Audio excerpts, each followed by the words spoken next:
Y'all ain't tell me Thrag was basically one punch man and can smack somebody so hard that they just continue to fly in orbit. Like you're in space. There is no gravity, but Nolan he was just going straight up, straight up, straight up. Like just straight up. Like that's insane to me. Like just straight up. And he did not stop until he, somewhat regained consciousness. And then before we go any further, if you are new here, please like, share, and subscribe.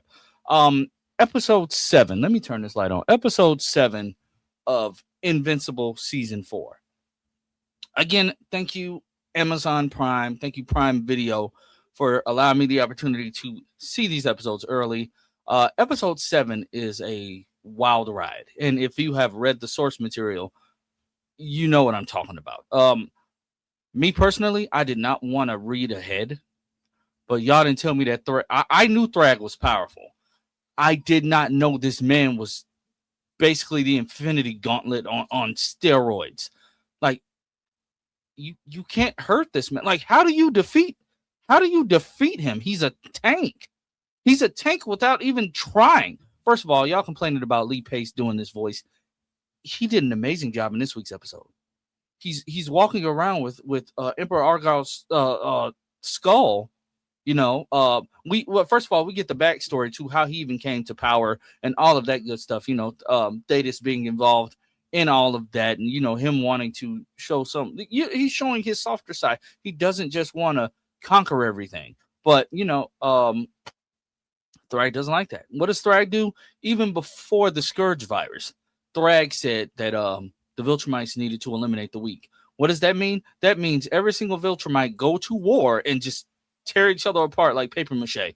Is everybody in this universe just made of paper mache? It's so easy to like rip each other apart. It is so easy.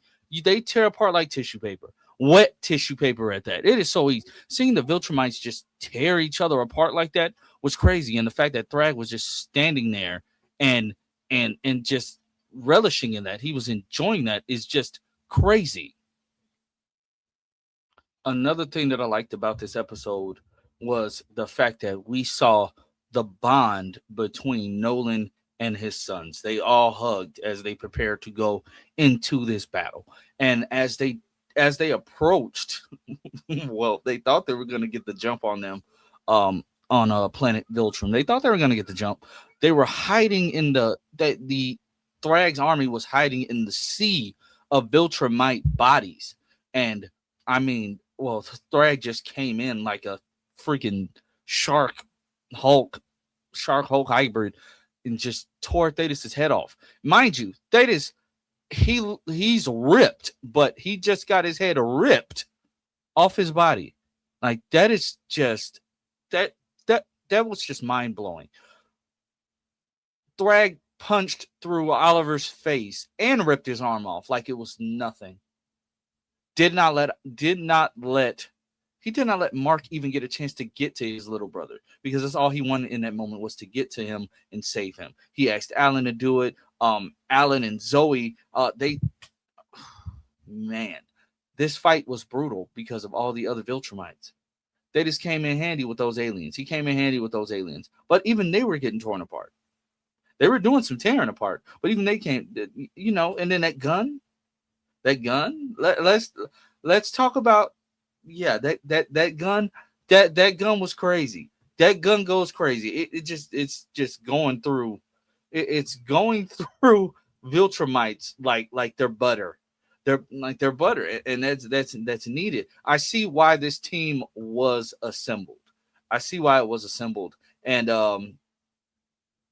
that's just this episode. This episode was peak, like straight fire all the way through. I have no notes. It's nothing I would change. I know some people say they would change the animation, but I thought this animation looked good.